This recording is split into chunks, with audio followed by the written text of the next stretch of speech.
This is Canada, never before seen by a reigning British sovereign. Canada, dotted with cities, ancient and modern, blessed by a fruitful belt of prairie land, majestic in the grandeur of her Rockies and the towering forests of her western slopes, banded together by the steel of her railways into a single nation 3,000 miles across and linked by the swift-flowing current of her mighty rivers. Units of the Canadian Navy steam down the St. Lawrence River on their thrilling mission. Theirs is the honor to be the first to greet Britain's King and Queen. By radio, the Skeena and the Saguenay flash word from Cabot Strait to the millions awaiting their sovereign. The Royal Flotilla, with the gleaming Empress of Australia turned into a magnificent royal yacht for the occasion, nears the end of its momentous Atlantic crossing. The Empress of Australia is escorted by the British cruiser Glasgow and her sister ship, the Southampton. Together they speed westward toward their rendezvous with history. Her escort augmented, the immaculate vessel proceeds at full speed. Canadian waters bear the ship onward, and Canadian sailors offer their first salute to King George VI and to Queen Elizabeth. These are the royal guests for whom all Canada is waiting.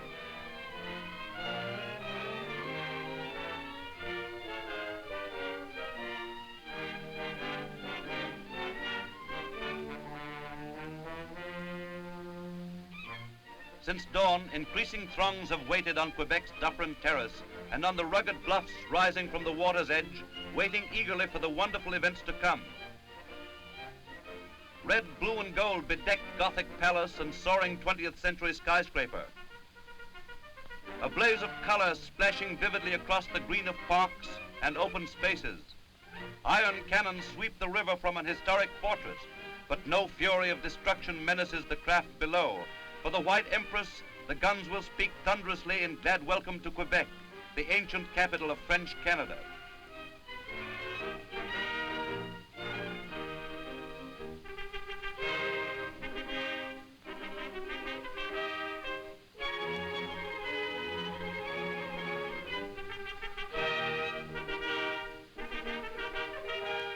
At Wolf's Cove, the great moment is at hand. The patience of the long vigil gives way to eagerness. Their Majesties, the King and Queen of Britain and of Canada.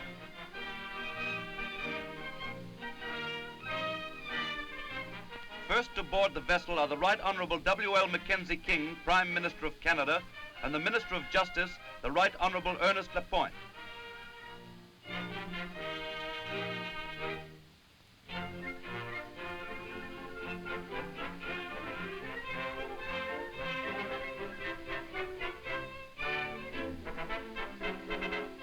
The Royal 22nd Regiment awaits inspection by His Majesty the King. Loyal subjects all, their natural tongue is French, but their coats are British scarlet.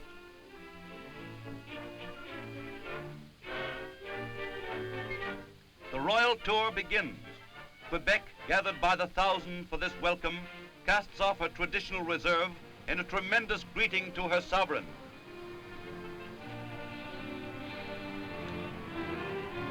Up Gilmore's Hill, the King and Queen are borne, past sights that are eloquent with the valor of the legendary past, to the noble pile where Quebec's Parliament has its home.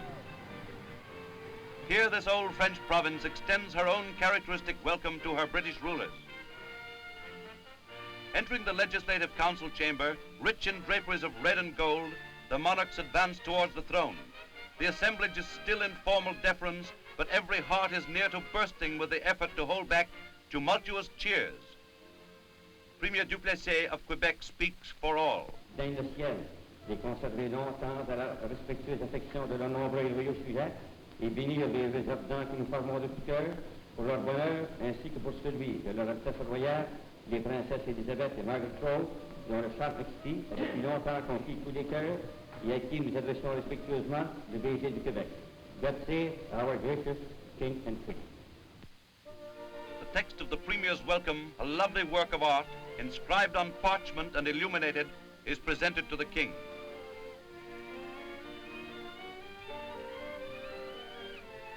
Royal Prince meets churchly Prince, as Cardinal Villeneuve, Archbishop of Quebec, warmly grasped the outstretched hand of the British sovereign.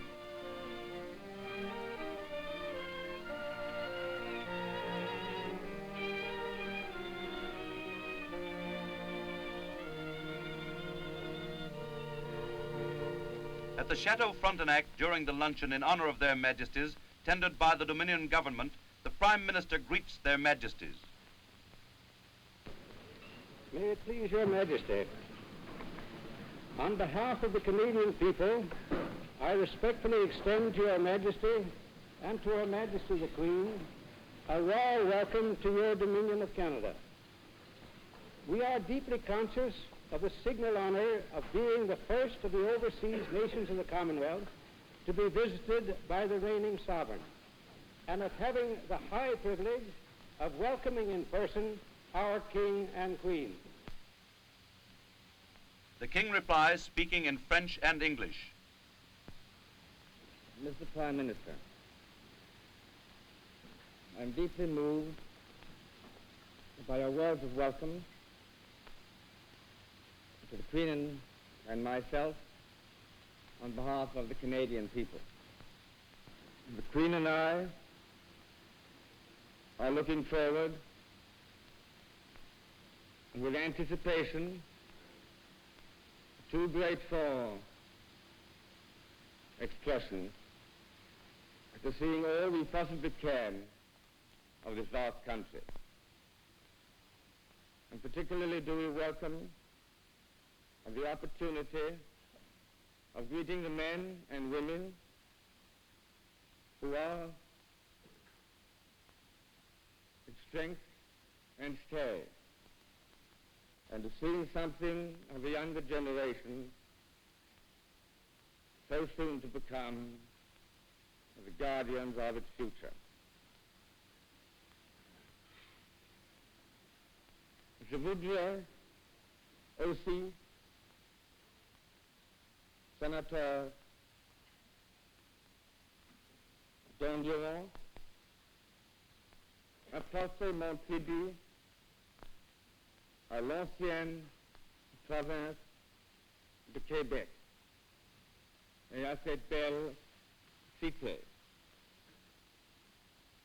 dans la langue même de ceux qui ont apporté les premiers la civilisation sur les rives du Saint-Laurent.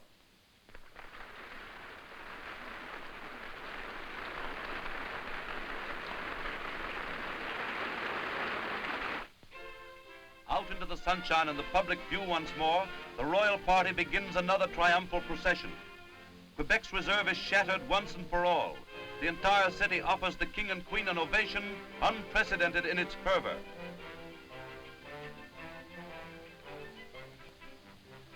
Flags and eager faces crowd each window along the route that lies through streets bordered with houses of medieval design. But despite the public enthusiasm, order is everywhere perfect. On guard, but needed only for show, are military units and police units, veterans, frontiersmen, cadet corps, student groups, and Boy Scouts. Its back streets emptied of life, the city raises a paean of devotion to their majesties from the borders of its main thoroughfares. Romantic memories are stamped upon every foot of the way through upper and lower town. Quebec has none of the appearance of a land carved from the wilderness, glittering and brash in its youth.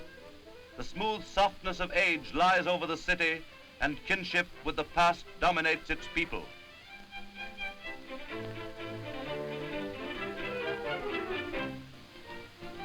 Today, the Union Jack floats over the plains of Abraham, where scores of thousands gather for the thrilling climax to a day of thrills.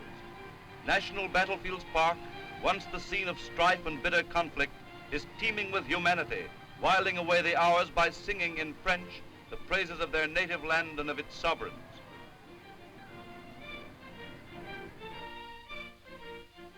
Youthful guards are put to the test by the surge like a tidal wave, which possesses the throng as the royal car comes into view. Here upon the plains of Abraham today unfolds the last act of that heroic drama which began 170 years ago upon this very spot. the appearance of the sovereigns in person arouses deep emotion. The royal presence exerts its magic, welding the mighty mass into a new unity. Canada is one in homage to the British crown and in loyalty to the traditions of an empire.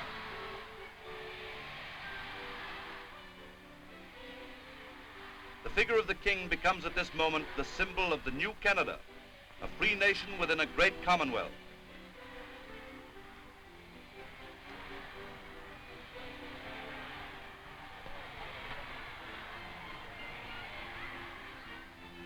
Three little maids in white bring tangible evidence of their affection, a floral tribute for Her Majesty the Queen. All rules of protocol learned in hours of patient rehearsing must be observed, of course. The tots advance on their exalted mission with dignity that runs into some difficulties.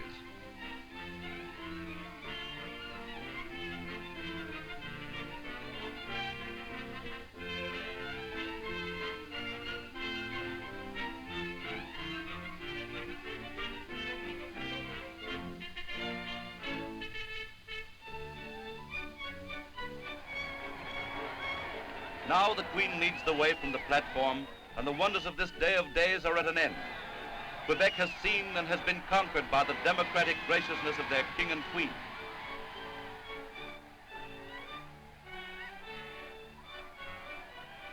Shadows begin to draw in as the sun sinks down below the rim of the blue Laurentians. The first memorable day of the royal visit to Canada comes to a close.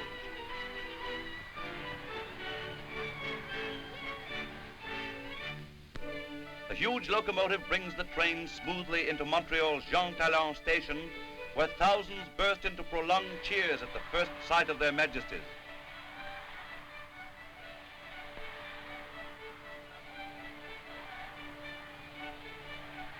As the King and Queen step from the train, they're greeted by Mayor Camille Good.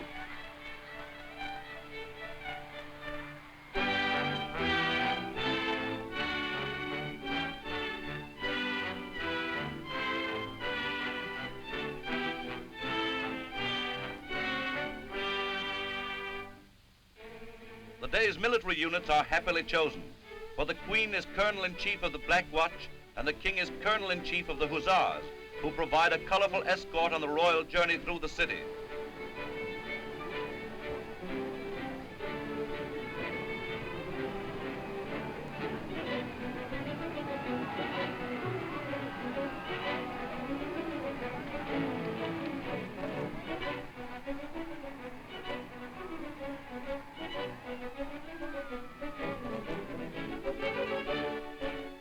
All eyes are riveted upon the occupants of the sleek motor car which flies the royal standard. The metropolis has doubled its population overnight, and 2 million people or more are crammed into its medley of old and new streets for a chance to see and cheer the first British monarchs ever to enter its gates. The route through the city becomes a veritable King's Highway, 23 miles in length. 23 miles of enthusiastic, cheering humanity like this massing of 50,000 youngsters of French descent packed into Montreal's baseball stadium. Slowly the royal car makes the circuit of the field so that all may see and hail their King and Queen.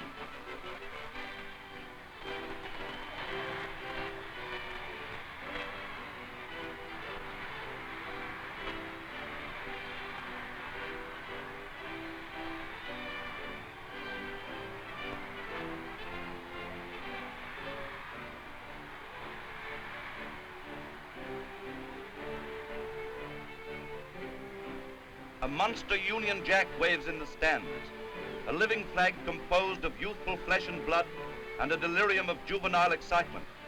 It is the greatest day of their young lives, and for many, a greater occasion than they will ever look upon again.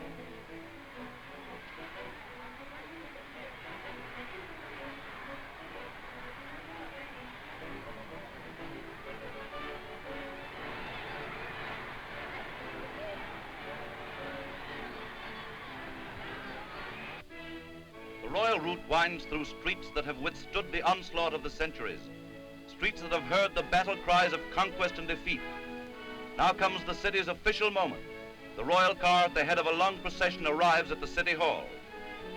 Crowds pressing in behind the King and Queen hold up the mayor's car, but the way is cleared and his worship arrives to guide the monarchs up the long flight of steps into the City Hall.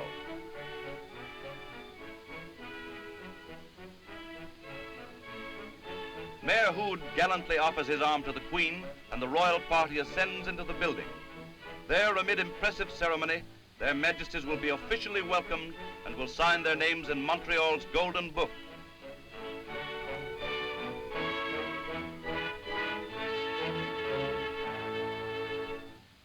History is in the making again before the Church of Notre Dame in the historic Place d'Armes.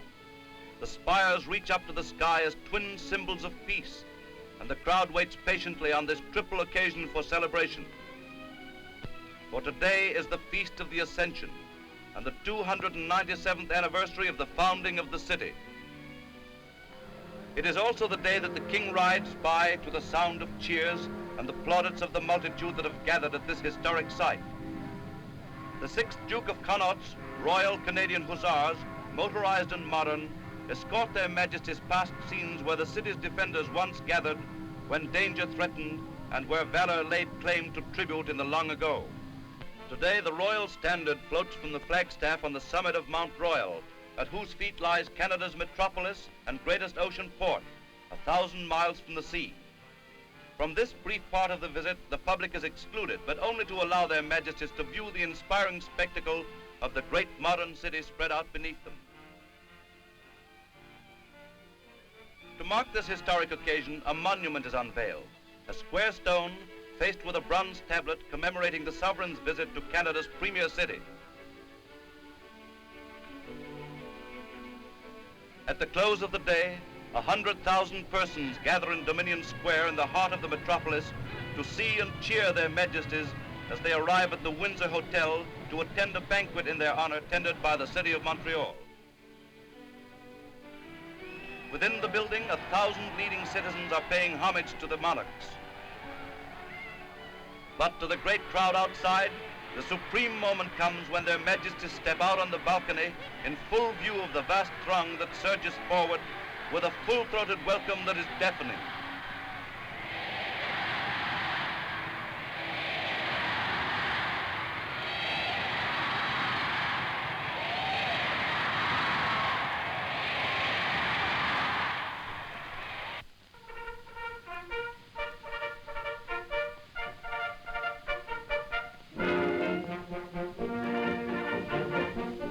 All morning long it has been raining in the capital city of Canada.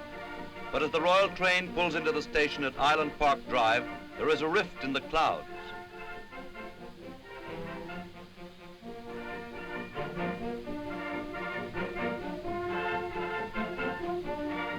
As the sun breaks through, it's as if nature, like the citizens of Ottawa, has been saving all her welcome through long hours of waiting. Now loyal subjects and radiant sun unite to make historic the moment of their Majesties' welcome. The King and Queen take their places in the carriage to drive in state through the great throng of more than 250,000 people gathered about the station and lining the 5-mile route of the royal procession from Island Park Drive to Government House, the residence of Canada's Governor-General.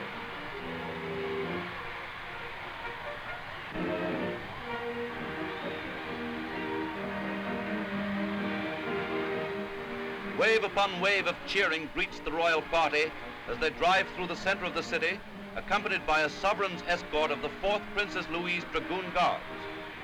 It is the heart of Canada's capital, demonstrating its affection for the heads of the far-flung empire. All along the route, there is no lessening in the enthusiasm of the greeting, even to the very gates of Government House.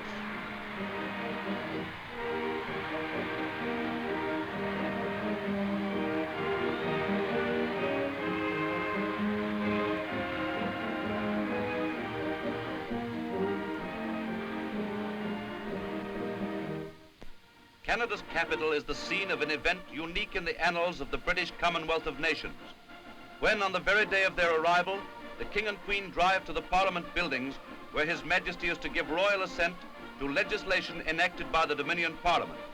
Today, Ottawa is the capital of the empire.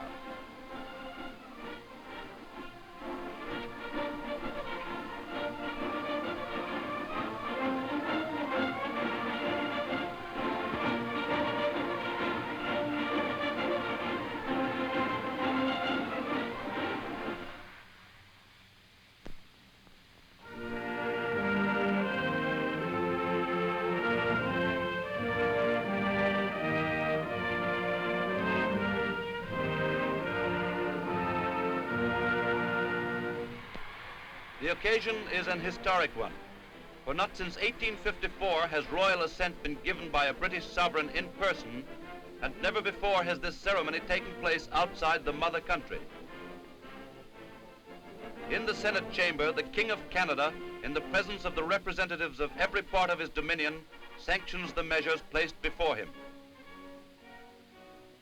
The occasion has been of added significance, for among the legislation approved by His Majesty was the new trade agreement between Canada and her good neighbor to the south, a measure designed to strengthen the bonds of friendship between the British Empire and the United States of America.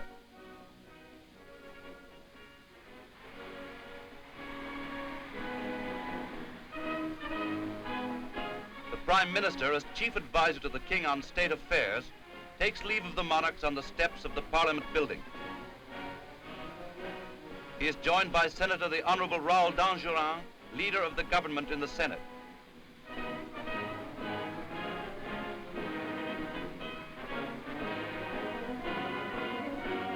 As their Majesties depart, men's thoughts turn to the past, to Macdonald, to Laurier, to those who molded a nation on Canadian soil and gave it the freedom of democracy.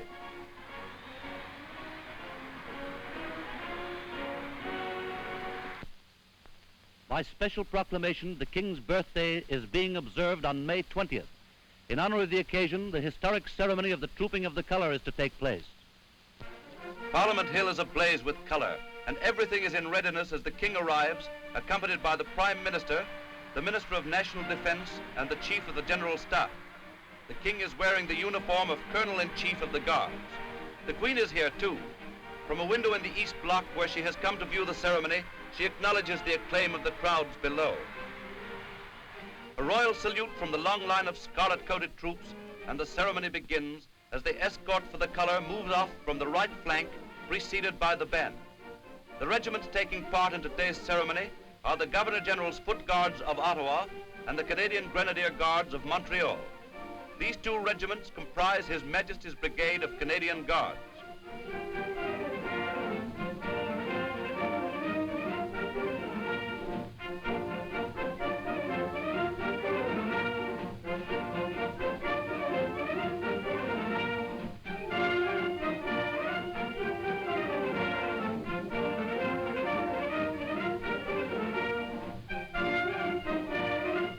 Past the royal box, the escort marches to the position of the colour and takes it over. Military precision of a high degree marks the maneuvers that follow, delighting the mass of people gathered on Parliament Hill to view the spectacle.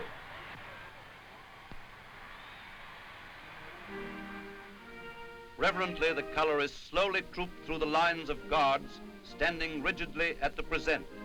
The trooping ceremony is an age-old one, steeped in tradition, a tradition that typifies the magnificent spirit of British arms in every corner of the globe.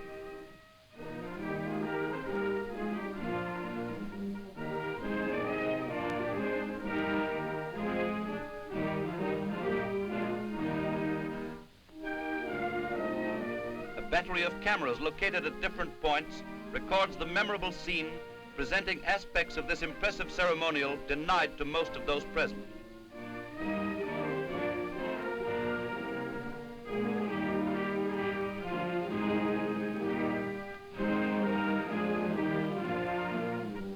At the conclusion of this part of the ceremony, the King steps to the saluting base, accompanied by the Colonel commanding the Brigade of Canadian Guards, and the colourful march past in slow time begins.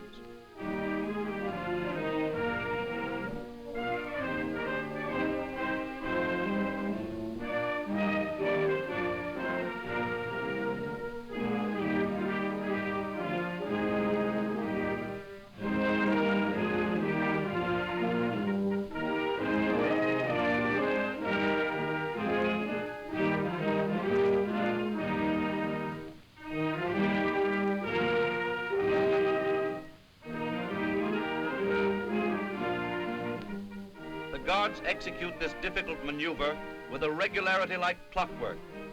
It is a fine exhibition of military skill by Canada's citizen soldiers.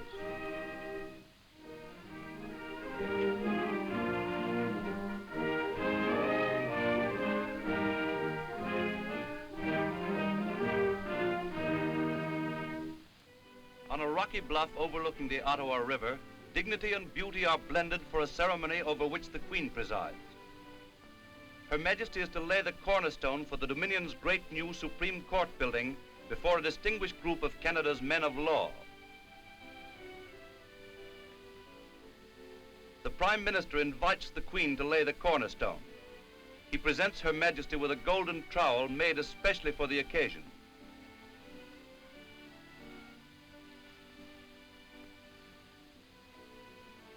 Workmen raise the Union Jack from the mammoth block of carved granite set into the steel framework of the structure.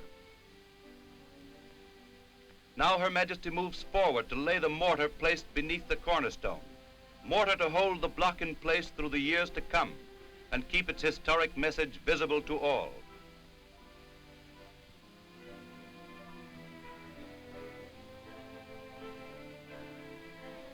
Slowly, carefully, the chain slips through its pulleys and the ponderous stone moves into place with a stateliness befitting the occasion. The Queen declares the stone well and truly laid. The official ceremony is at an end, and the Queen returns the trowel to the Prime Minister for safekeeping.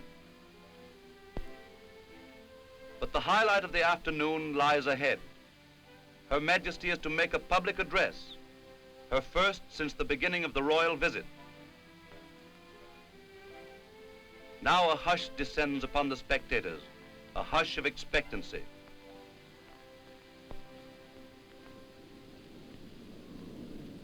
It gives me great pleasure to be here today to lay the foundation stone of a building devoted to the administration of justice in this great dominion. Perhaps it is not inappropriate that this task should be performed by a woman, for a woman's position in civilized society has depended upon the growth of law. Voir vos deux grandes races, avec leur législation, leurs croyances et leurs traditions différentes, s'unir de plus en plus étroitement à l'imitation de l'Angleterre et de l'Écosse, par les liens de l'affection, du respect et d'un idéal commun. Tel est mon désir le plus cher.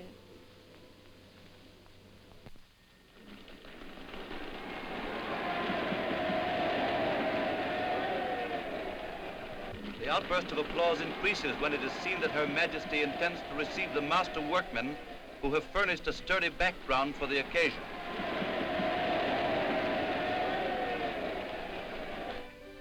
George M. Lyon, master mechanic of Ottawa, is the first to receive the Queen's hand in greeting and her congratulations on his work.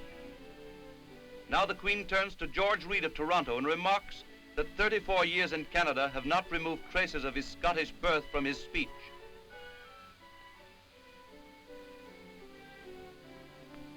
Montreal's representative is a master stonemason, Jean-Baptiste Gauthier, who shows his pleasure at the Queen's interest in his craftsmanship. Again, the royal family have conquered the hearts of all by their grace and humanness, coupled with dignity that never fails.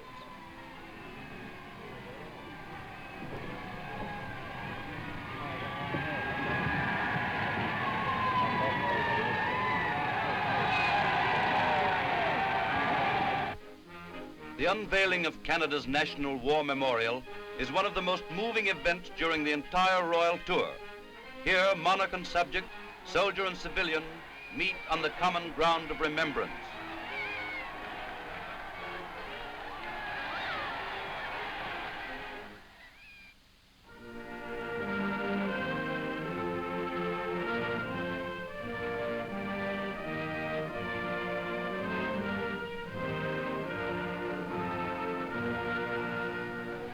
A great crowd of nearly 100,000 people, including 12,000 great war veterans from all parts of Canada, jam Connaught Place and every vantage point around the memorial to honor this day which is sacred to the men who came back, to Canadians everywhere who served their country, and to those who made the supreme sacrifice that democracy might not perish from the earth.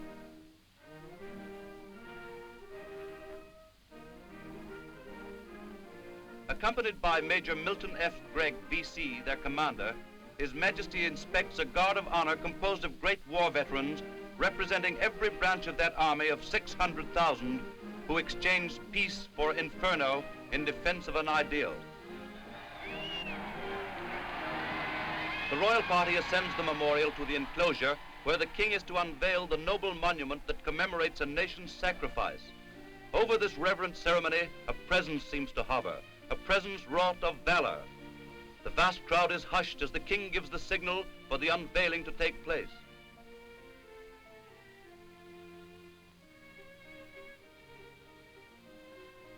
Then the great throng stands in silent tribute.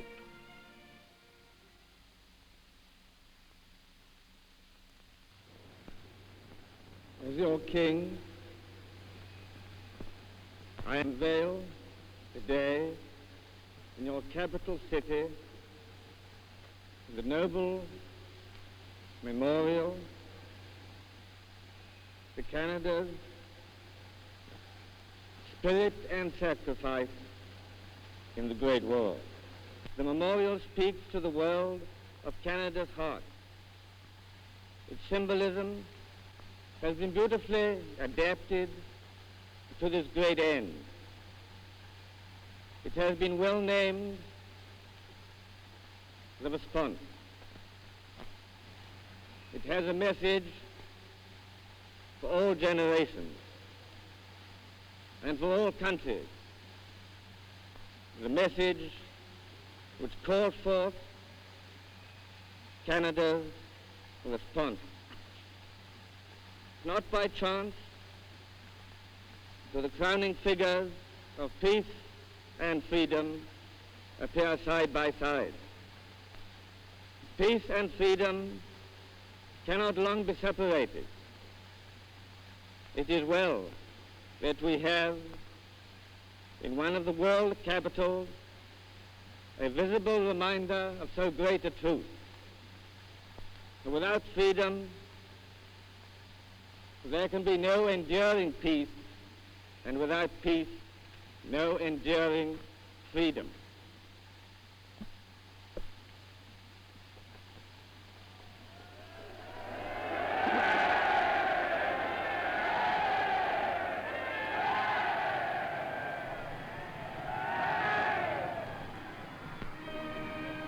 Reverently, the king places a wreath from himself and the queen. In this gesture, he expresses the gratitude of all the Commonwealth to men and women of Canada who gave their lives.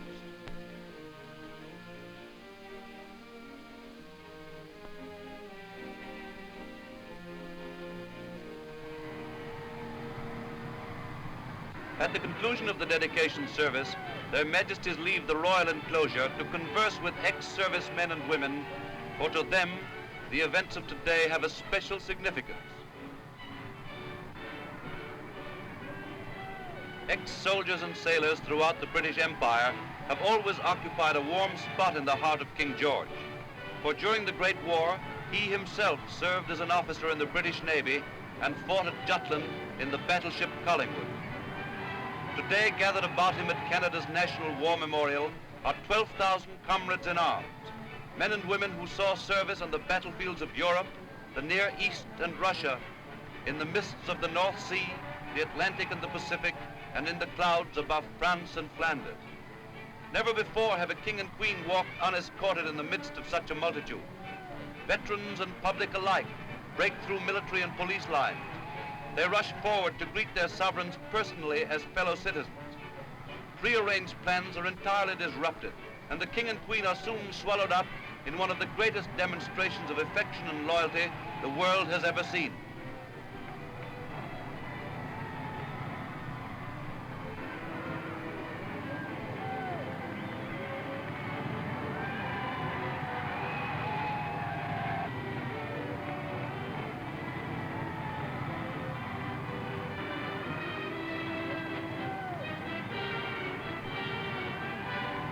It is a spontaneous, inspired tribute, a moment of mass and individual exaltation that is almost foreign to staid British traditions.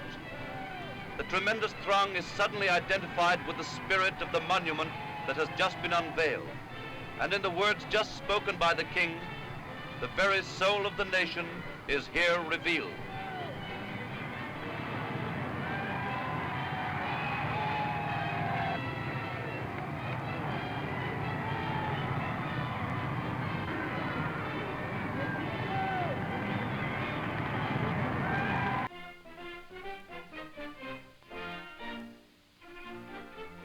Toronto, capital of Ontario and second largest city in the Dominion, is next on the 6,000-mile itinerary across Canada. From Canada's capital to Ontario's, the scene changes, but the dense packed crowds are the same. At the City Hall, nearly 100,000 reap the reward of a long vigil as the royal pair arrive.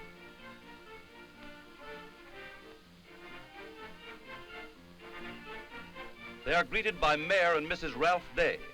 It is mid-morning, but many of these people have been here since before midnight.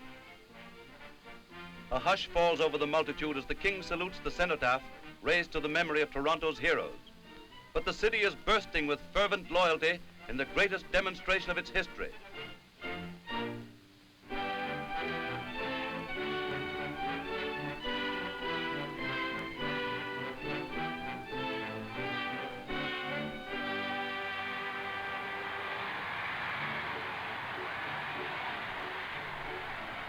The City Hall is gaily bedecked for the civic ceremony. Notables come from far and near to pay their personal respects to the monarchs. But the throng that blocks the square is expressing a devotion just as deep. All too soon, the ceremony is over. There is only one day allotted to the Queen City, and the program is filled with events. So the royal couple must hurry on, leaving behind them a populace whose enthusiasm is undampened regardless of the gray skies that threaten at any moment to spoil the brilliance of the scene.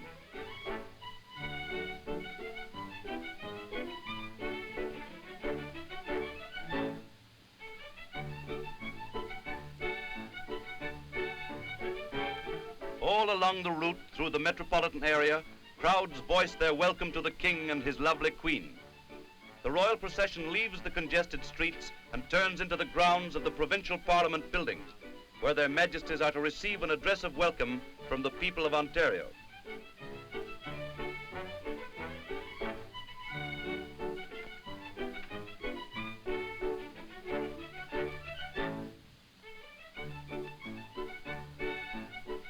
The Premier of Ontario, the Honourable Mitchell F. Hepburn and Mrs. Hepburn, welcome their majesties and escort them to the Legislative Council chamber.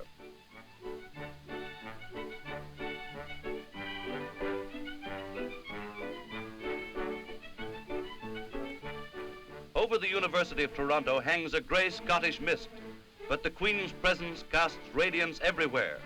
She has come to present colours to her regiment, the Toronto Scottish, a military unit allied to the famous London Scottish, of which Her Majesty is Colonel-in-Chief. The skirl of the pipes playing the Road to the Isles and Will Ye No Come Back Again mark the day as Scotland's own. The officer commanding advances and salutes Her Majesty, who, with Brigadier Alexander, leaves the saluting base to greet him.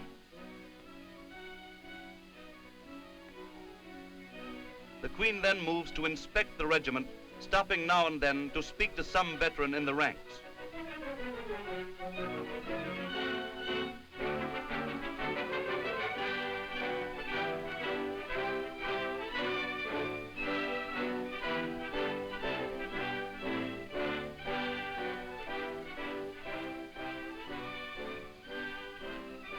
Then, around the piled drums upon which the new colors have been placed, the battalion forms a hollow square for the consecration ceremony and the presentation which is to follow.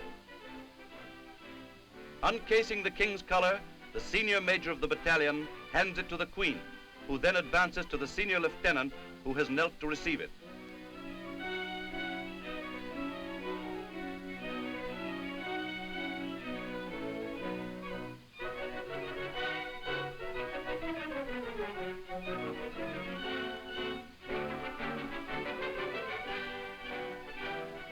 In the same manner, Her Majesty receives the new regimental color from another senior officer and presents it.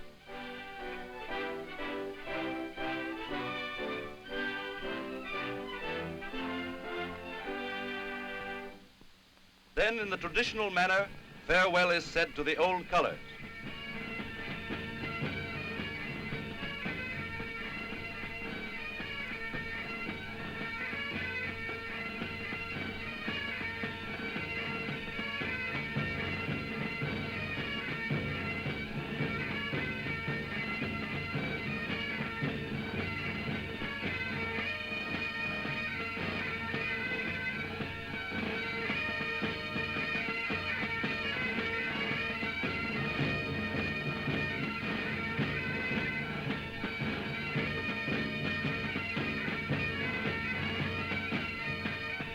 The ceremony ends with a final salute to Her Majesty.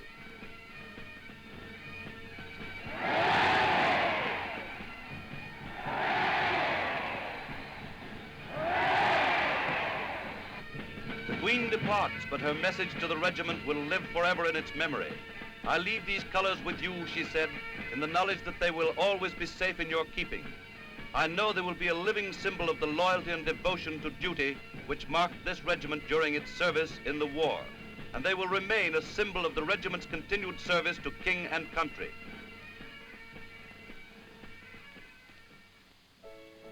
At Christy Street Hospital, an unforgettable scene greets the Souverains.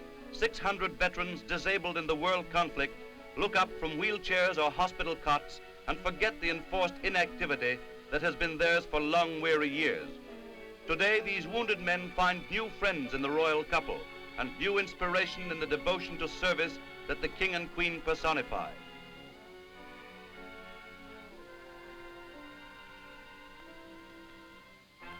Today is Canada's Derby Day, and 40,000 people are crowded into the Toronto famous Woodbine Park to watch the 80th running of the Dominion's foremost turf classic, the King's Plate. Skies are dull, but there is gaiety everywhere and a colorful scene to warm the heart and gladden the eye as the royal landau brings the King and Queen to witness the event.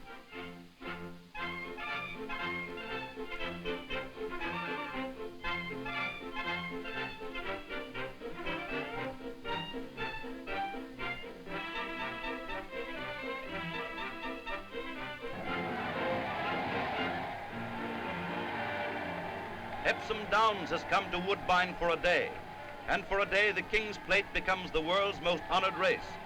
It's doubly historic this occasion, for it is the first time in history that a ruling monarch has ever witnessed the oldest annual horse race in North America.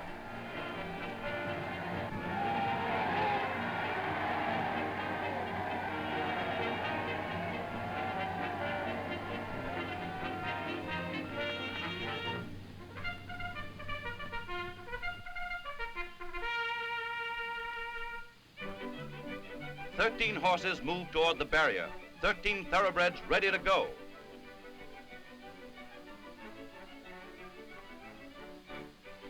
And they're off, the flying heels of the 13 thoroughbreds, ripping the soggy track, urged on to their utmost by their frantic jockeys.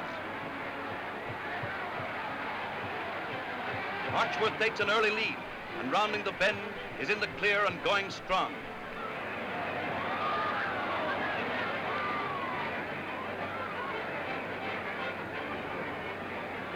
Hoofs pound the track, pulses race in the stands.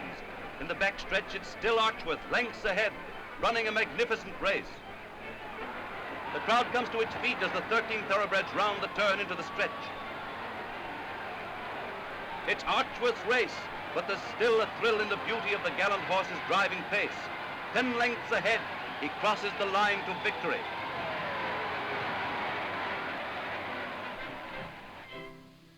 But their majesties have a final, endurable duty to perform.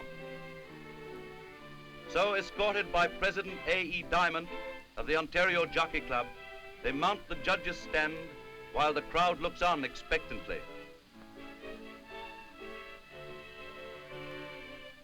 There, George McCullough, owner of the winning thoroughbred Archworth, receives a gold cup and 50 commemorative guineas from the hands of the King.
Winnipeg, portal of the prairies, capital of Manitoba and metropolis of Canada's mighty wheat belt, is the first city to welcome their majesties out where the West begins.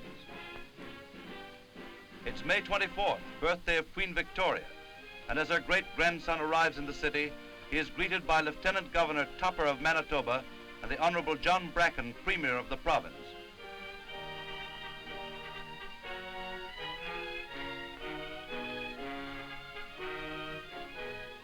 Rain is falling as their majesties leave the station, but despite the downpour, the king inspects the guard of honor, a company of the Winnipeg Grenadiers.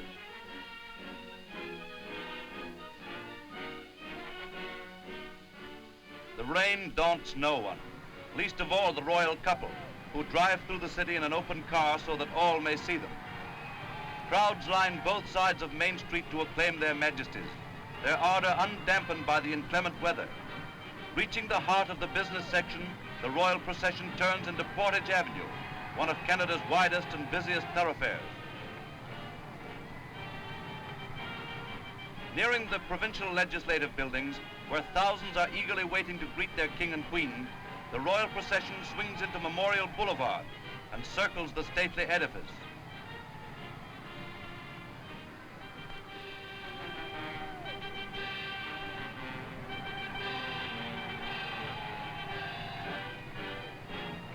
As the king and queen ascend the steps with Premier and Mrs. Bracken, the rain slackens as if discouraged at its failure to make any impression on monarchs or people.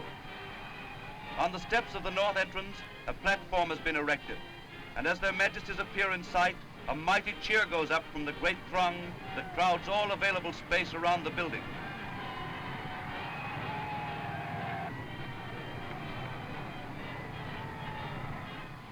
Premier Bracken extends a welcome on behalf of the people of Manitoba.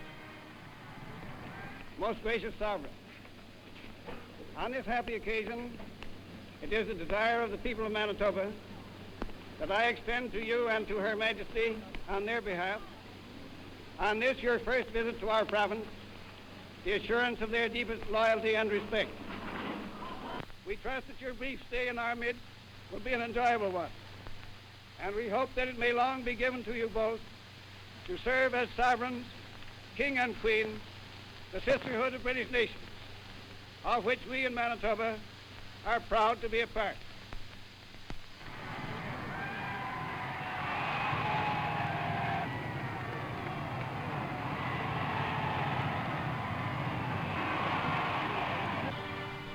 Regina, set in the boundless acres of the prairies, is next to greet the king and queen. At the provincial legislative building, the Honorable W.J. Patterson, Premier of Saskatchewan, welcomes them in the name of the people of the province.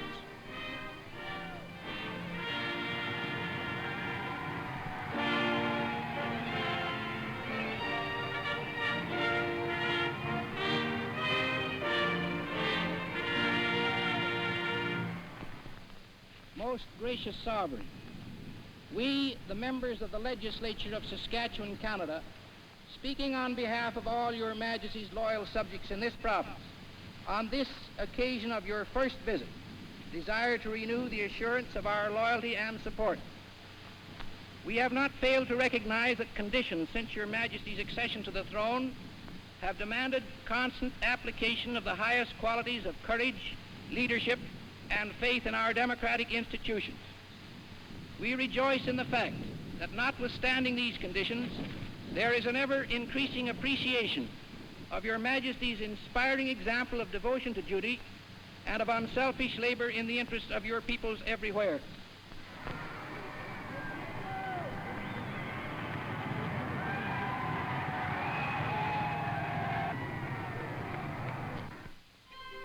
Calgary, youthful progressive city at the foothills of the Rockies, offers a real Western welcome to the royal visitors from across the sea. The sight of the streamlined engine, with its gay blue and silver paint flashing in the sun, sets the pulses of the waiting crowd beating faster. As they alight from the royal train, their majesties are greeted by Mr. Andrew Davidson, the mayor of Calgary, and Mrs. Davidson. Formality is discarded in a 20th century setting that occupies the ground where the frontier stood so short a time ago. Born as an offspring of the railroad, reared on the golden harvest of wheat, Calgary has matured both regally and gracefully from a shanty town of yesterday to the thriving city of today.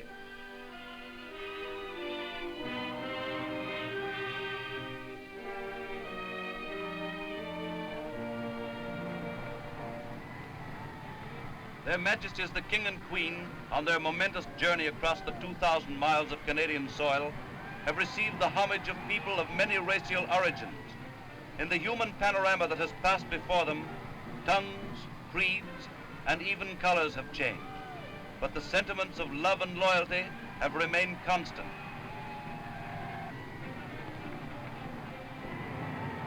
Now usually impassive red men add a new kind of greeting of their own, and a warmth of welcome that the King and Queen will find exceeded nowhere else on earth.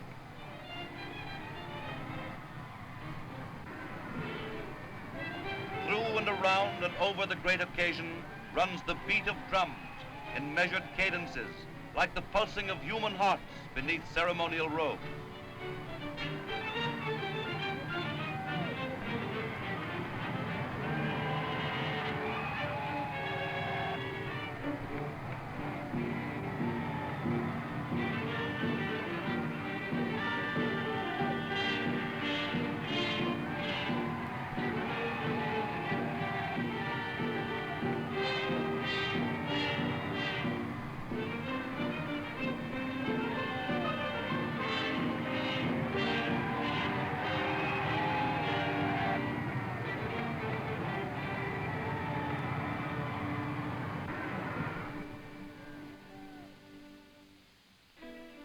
Nearly a mile above the sea, high in the Rockies, Banff offers welcome and brief relaxation to their Majesties.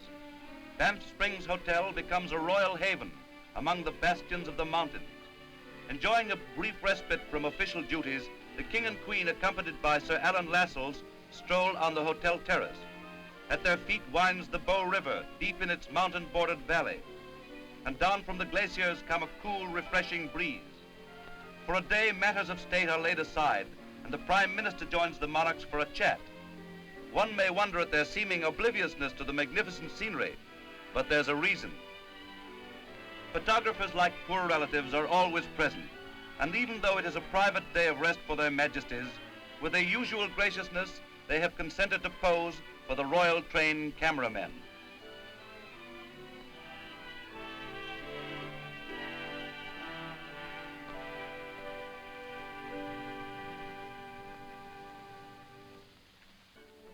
Into the majestic splendor of the Rocky Mountains winds the long train on its westward journey. Over the Great Divide, through the Kicking Horse Pass, down the rugged Fraser Canyon.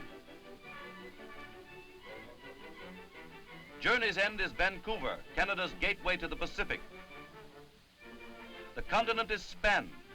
The royal visit has taken Canada's sovereigns from ocean to ocean.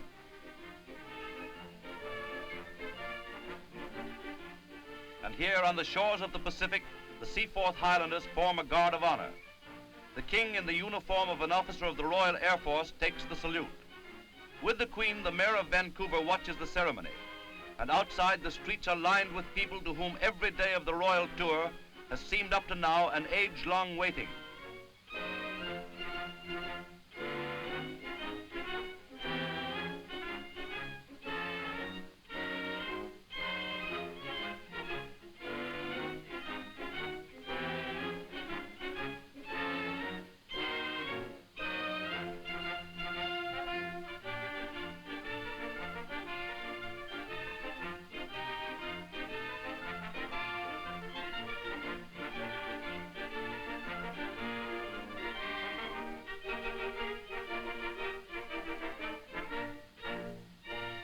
At the City Hall, Vancouver's official welcome is waiting for their Majesties.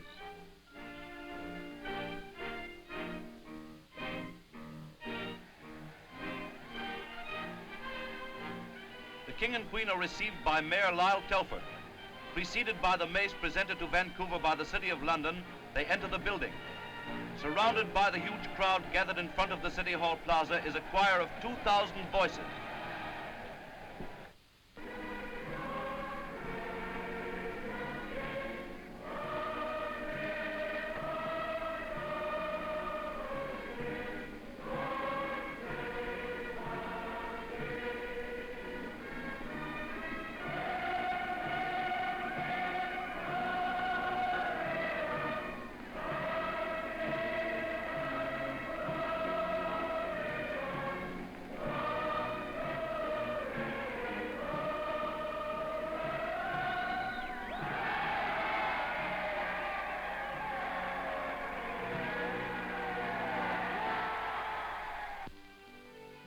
is Vancouver's gala day. From the mountains and the mines, the lumber camps and the fishing villages, men and women have gathered in their thousands to pay tribute to their sovereigns. Now their long vigil is to be rewarded, for the King and Queen are coming.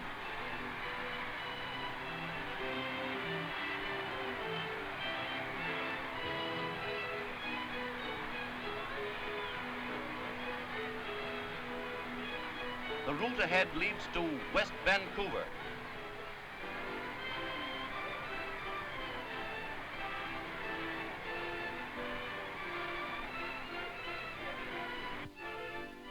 Past the spidery towers of the first Narrows Bridge, into the famous Stanley Park comes the royal procession in its tour of the city. But the days are fleeting, and the next port of call to the westward is waiting for the royal guests.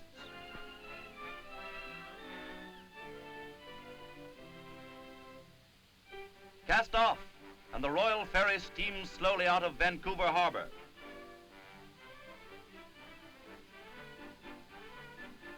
Leaving astern a host of craft assembled to bid her farewell, the ship sets her course into the west.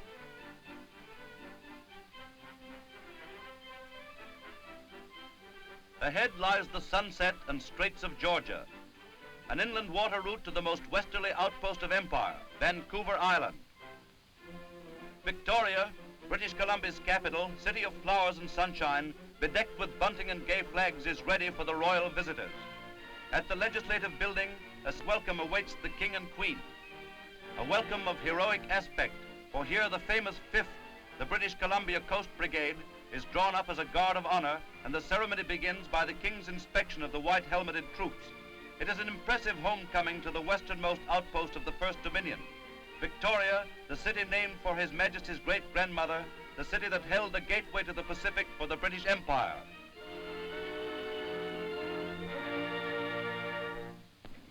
May it please your Majesty, it is my humble privilege, on behalf of the government and the people of British Columbia, to express to your Majesty the pride and pleasure with which we acclaim your Majesty's presence amongst us. And we welcome your Majesty to this far western province, the Dominion of Canada, with heartfelt devotion and loyalty. It is our heartfelt hope that the memories of this visit of your Majesties to our province of British Columbia may in the years to come always remain filled with pleasant recollections of the spontaneous demonstration of the joy, the loyalty, and the affection so clearly manifest in the hearts of our people. We pray that the Almighty in His providence will long spare your Majesty to reign over us, and will bless your Majesties with health, with happiness, and with peace. Premier Patello's address, bound in blue leather, is presented to the King, and little Anne Collison, the Premier's granddaughter, offers a lovely bouquet to the Queen in token of British Columbia's respect and admiration.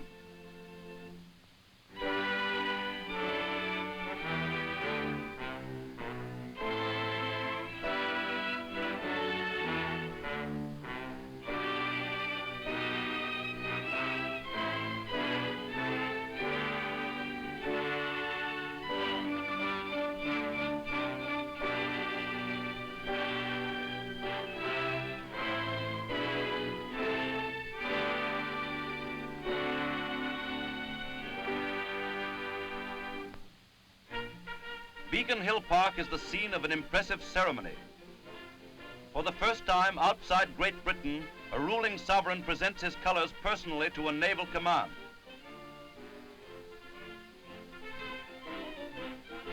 Representatives from naval, military, and civilian life are present in great numbers to witness the event. History is in the making on this sunny afternoon as the colors, representative of the sovereign in his absence, receive the blessing of the church. Before a reverent throng and a smartly uniformed detachment of the Western Command of the Royal Canadian Navy, the King receives the white ensign with the royal cipher emblazoned in its center.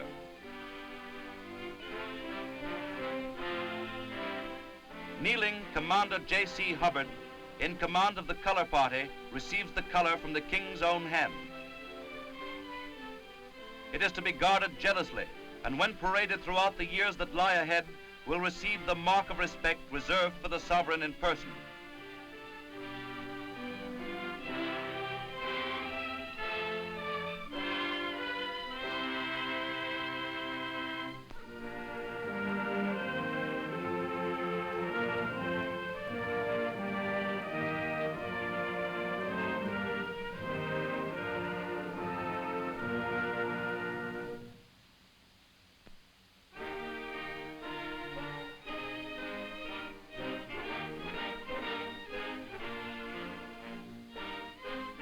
King's colors are held by only 8 commands in the Royal Navy.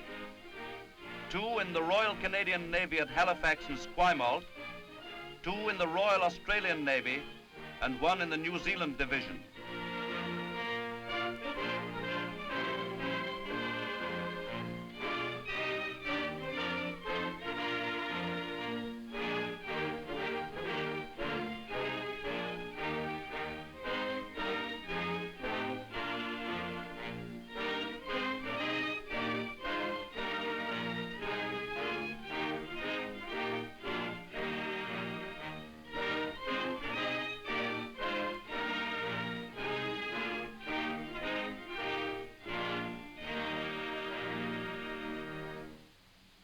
The steamship Prince Robert stands ready to leave, and the royal visit to Victoria is officially ended as the Souverains go aboard. For 2 days, Victoria has been host to the Empire's ruler and his queen, and from vantage points ashore and occupying all available space on dock and shed, deeply moved throngs wave an affectionate farewell. From the bridge of the royal yacht, King George and Queen Elizabeth look back on Vancouver Island, an outpost as English as their own island kingdom, half the world away. It is the first stage in the eastward journey that is to carry them back across the vastness of Canada into the United States and over the Atlantic to England. To port and starboard steam escorting destroyers of the Canadian Navy. Above, a squadron of warplanes keep watch over the sea. So the Prince Robert, making the trip across the Straits of Georgia in record time, brings her royal passengers once more to Vancouver, and a new phase of the royal tour begins.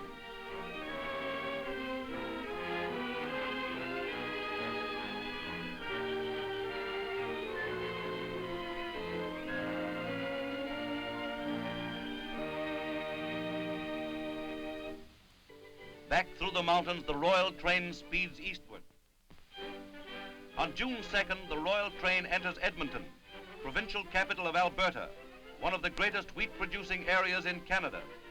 Here, assembled in their thousands, are farmers from the backwoods, oil workers from the Turner Valley, cattlemen from the ranches of the South, people who have even made the long journey from the loneliness of the Peace River.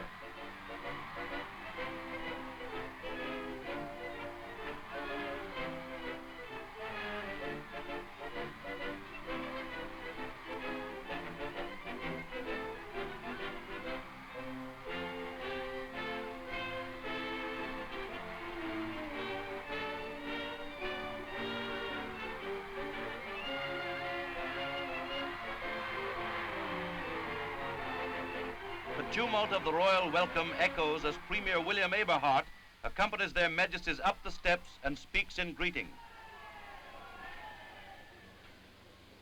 To the King's most excellent majesty, may it please your majesty, the government of the province of Alberta, on behalf of your loyal people, humbly pray that your majesty may be pleased to be assured of the sincere and enduring loyalty of the people of this province to your royal throne and to your most excellent person. The address, inscribed on birch bark, is presented to the king. Cinderella steps up in the person of 9-year-old Marie Stacy. The little orphan girl wins a dazzling smile from the queen, and her day is complete. At the cenotaph, a group of Alberta's war veterans are drawn up, for later in the day, a wreath from the king is to be laid at the memorial.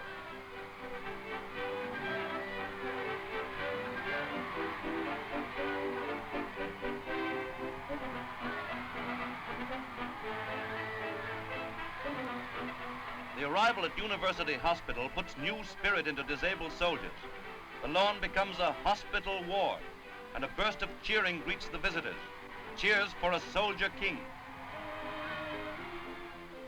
The Queen has a smile for each patient, while the King shakes hands with the wounded veterans.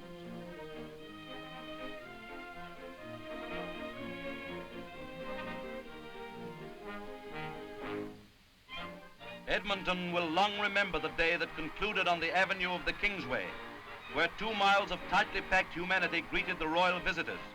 For in this outburst of devotion to the Crown, men saw the spirit of unity that binds the British Commonwealth of Nations.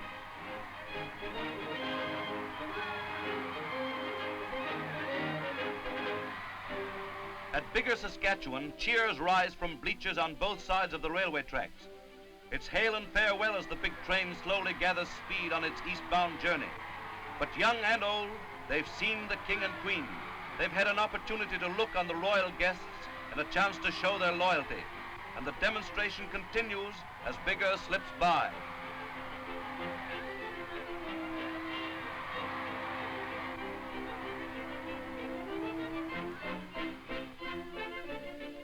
Cities and towns stretching across the prairies pass rapidly in panorama. Saskatoon comes in for its share of the glories during a brief 2-hour visit. The ceremony begins with the unfurling of a human singing flag that shows every evidence of being well rehearsed. His Majesty pauses a moment to chat with the mayor.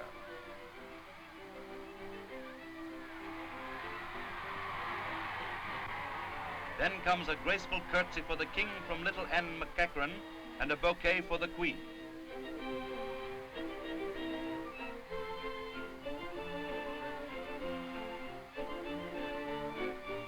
The visit ends with the signing of the city's register, a book that will be treasured long years after the royal visit to Saskatoon has passed into history.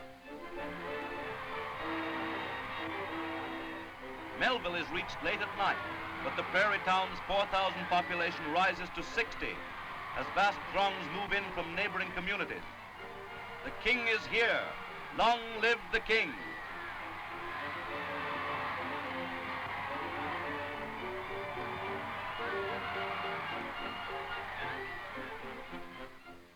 Coming eastward, the royal train crosses the provincial boundary from Manitoba into Ontario. At Sudbury, the miners put aside their search for metals as they lustily acclaim the monarchs. By special request of the King, the great Flood mines at Copper Cliff is opened for inspection by the royal party, who don the regulation rubber coat and miner's helmet in preparation for their adventure a half a mile below the surface of the earth. Guelph.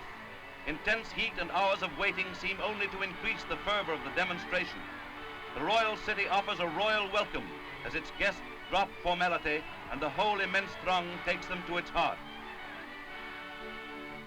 Kitchener. The royal train seems to force its way through the mass of humanity lining the right-of-way. But a pathway is cleared for the King and Queen to a carpeted platform raised above the heads of the multitude. The King places his signature on the city's register before departing on his eastward journey.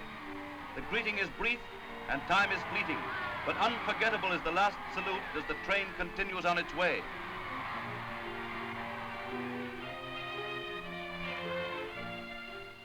Stratford, the biggest throng in the city's history, gathers from 4 counties to hail their majesties. Prominent visitors and citizens are presented, and 150,000 eyes are riveted upon every movement on the platform.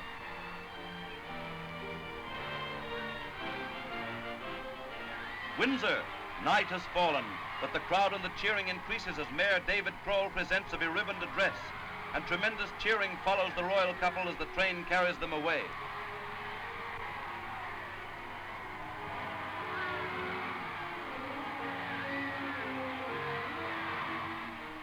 London, a busy industrial city, lays aside its cares to welcome Canada's King and his Queen.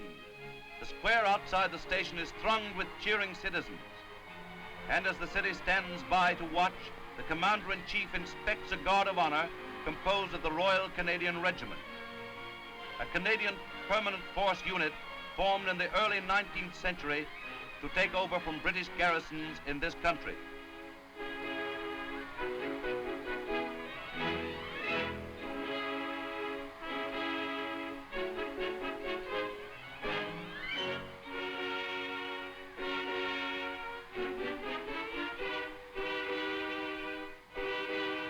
Woodstock. The wave of acclamation rolls on, eastward, flooding the whole province under a tidal wave of sound. It's a gala day for youth and age, an event that becomes the highlight of a lifetime. Brantford.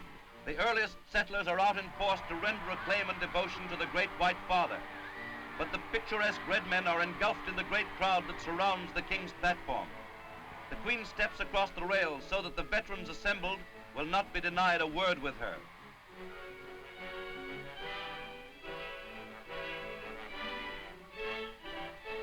Hamilton, the second largest industrial city in the province, extends a royal welcome that runs like wildfire along the way.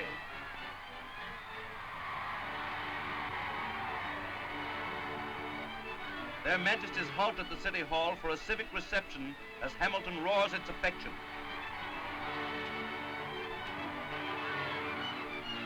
St. Catharines.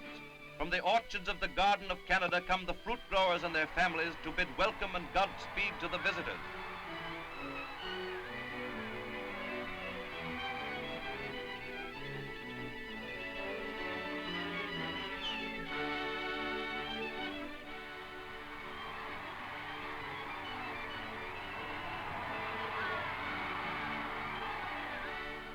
Niagara Falls. Today the roar of the mighty cataract is echoed in the roar of crowds. And with this salute of thunderous sound, Canada waves a temporary farewell to her guests. For across the border, her neighbors to the south are eagerly awaiting to greet them.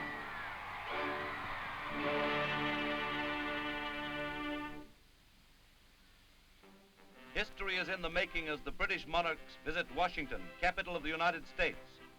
The curtain goes up on a drama of international affairs as their Majesties are presented to President Franklin D. Roosevelt and Mrs. Roosevelt.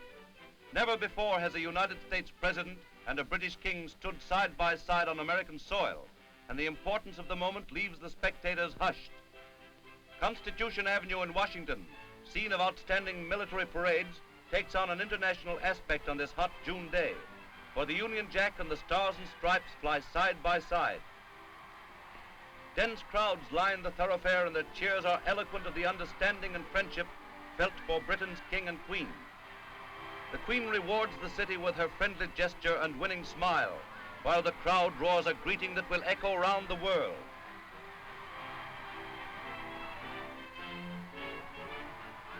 In New York, city of towers and turrets, the visitors are escorted along the city's high-speed skyway en route to the World's Fair.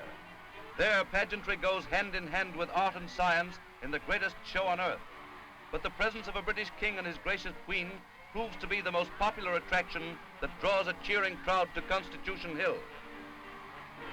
The transportation problem is solved by a trackless train which comes to a brief stop at the Canadian Pavilion. There, with British war veterans as guards of honor, their Majesties are received by the Honorable W.D. Eiler, Canadian Minister of Trade and Commerce, who guides them through the exhibit.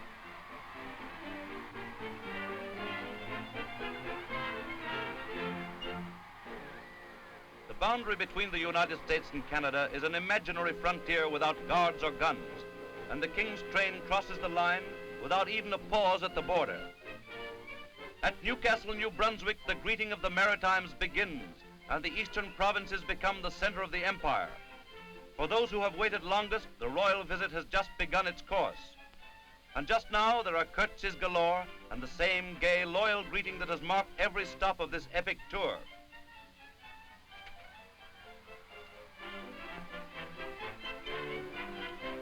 The Legislative Building at Fredericton is the scene of a brilliant reception. Here in one of Canada's oldest provinces, in a land that looks out on the ever-changing sea, loyalties are unalterable and devotion to the King and Queen is everywhere apparent. Banners and legends proclaim the fact, and from the hearts of the people stems a never-ending salute. Premier Dysart of New Brunswick conducts the royal party to the Legislative Chamber, where an address of welcome will be made.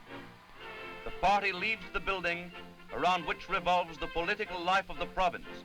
New Brunswick has played an important role in Canadian affairs, for over 160 years ago, it offered a haven for Empire loyalists. Today, it is still the home of loyalists, veterans who gave their youth in defense of Canada.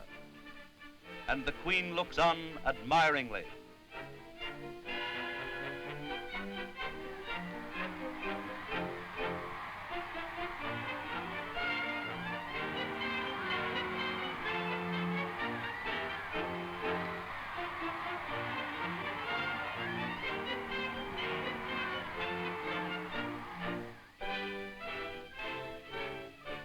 St. John's Mayor McLaren is assisted in a civic greeting by Mrs. McLaren, and in the short 2 hours of their stay, the King and Queen are escorted on a tour of this famous Atlantic seaport.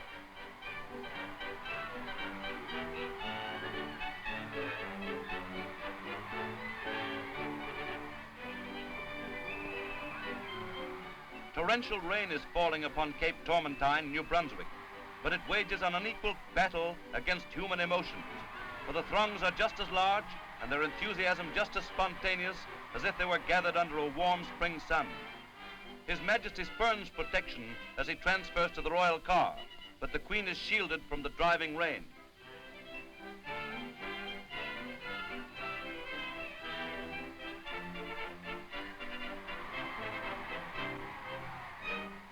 Here the King and Queen board a destroyer for the trip across Northumberland Strait to Prince Edward Island.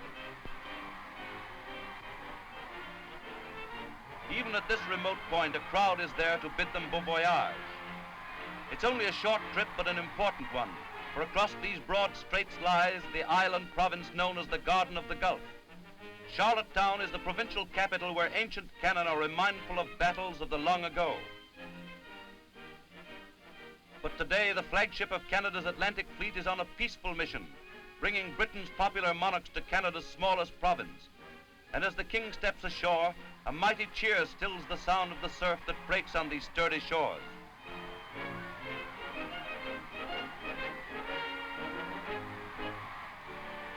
The streets of Charlottetown are damp with rain, but the showers fail to halt the demonstration or lessen its fervor as the King drives by. At the provincial buildings, throngs cheer and cheer again as their idols appear in full view upon the balcony where stood so many years ago the fathers of our country. For it was within these hallowed walls in 1864 that the plan for confederation of the British North American colonies was conceived, a plan that led to the birth of a united Canada.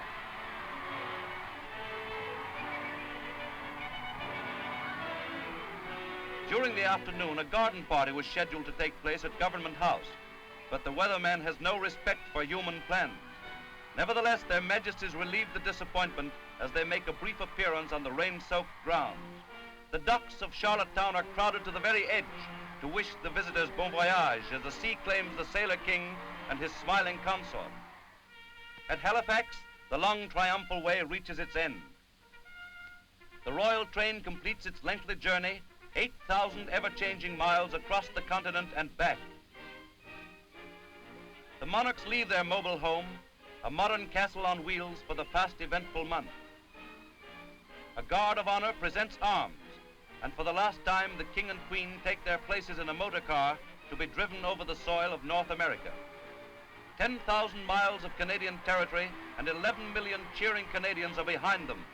But ahead, forever must be the memory of this visit, fond and cherished recollections to be treasured throughout the years to come. Garrison grounds are crowded with uncounted thousands for the joyous welcome that whispers a sad farewell to Canada's King and Queen.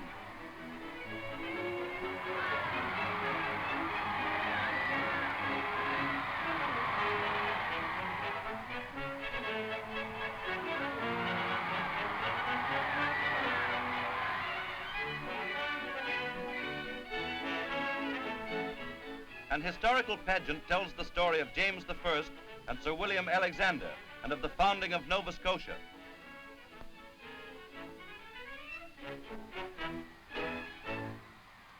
The public garden at Halifax is one of the most attractive parks to be found anywhere in the land. Today it is hallowed by the King's tread as Premier Angus L. MacDonald conducts the royal visitors about its picturesque acres. 8-month-old baby triplets, the pride of all Nova Scotia, capture their Majesty's interest. The little Salterios are all girls, Mary Ann, Mary Louise, and Mary Elizabeth. A new type of royal salute closes the reception. And now the final glorious farewell with its cheering and deep overtones of sadness. The Empress of Britain is the royal yacht for the homeland journey, and this other homeland cries, Godspeed. The royal visit is over. From coast to coast, Canada has cheered these two fine young people who are King and Queen. From coast to coast, welcome has been a joyous occasion, and parting has dulled a little the colors of familiar scenes that had been made more brilliant by the presence of their majesties. There is a tearing at the heartstrings as the great white liner gathers speed, and a widening barrier of water separates ship and shore. And as the shadows lengthen, an epoch of Canadian history, sublime for all its brevity, draws to an end with the day. The tumult and the shouting dies, but in every heart forevermore there is this invocation: God bless the Queen, God save the King.